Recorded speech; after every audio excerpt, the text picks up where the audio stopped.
ഒരു കാട്ടിൽ ബ്ലാക്ക്ബെറി, വേപ്പ് എന്നീ 2 മരങ്ങളുണ്ടായിരുന്നു. അതിൽ മീനുപ്രാവും പിങ്കി പക്ഷിയും താമസിച്ചിരുന്നു. മീനുവിന്റെയും പിങ്കിയുടെയും കൂടിന് കുറച്ചു ദൂരമേ ഉണ്ടായിരുന്നുള്ളൂ. അയൽക്കാർ എന്നതിലുപരി അവർ പരസ്പരം നല്ല സുഹൃത്തുക്കൾ കൂടിയായിരുന്നു.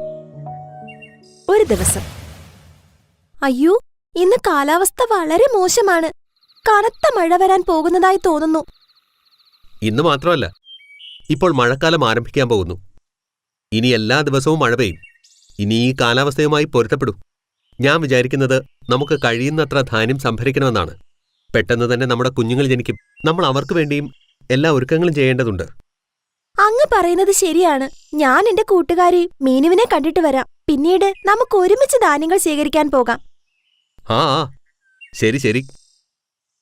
പിങ്കി പറന്ന് മീനുപ്രാവിന്റെ കൂട്ടിനടുത്തെത്തി.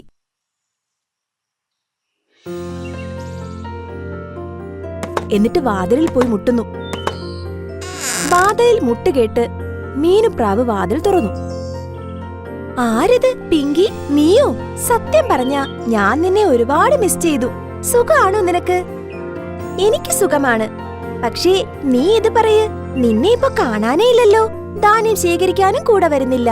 വൈകുന്നേരം തണുത്ത് കാറ്റുകൊള്ളാൻ ഇറങ്ങുന്നില്ല. നിനക്ക് കുഴപ്പമൊന്നുമില്ലല്ലോ? പിങ്കിയുടെ വാക്കുകൾ കേട്ട് മീനുപ്രാവിന് നാണം വരുന്നു. പിങ്കിയെ തന്നോടൊപ്പം കൂട്ടിനകത്തേക്ക് കൊണ്ടുപോകുന്നു.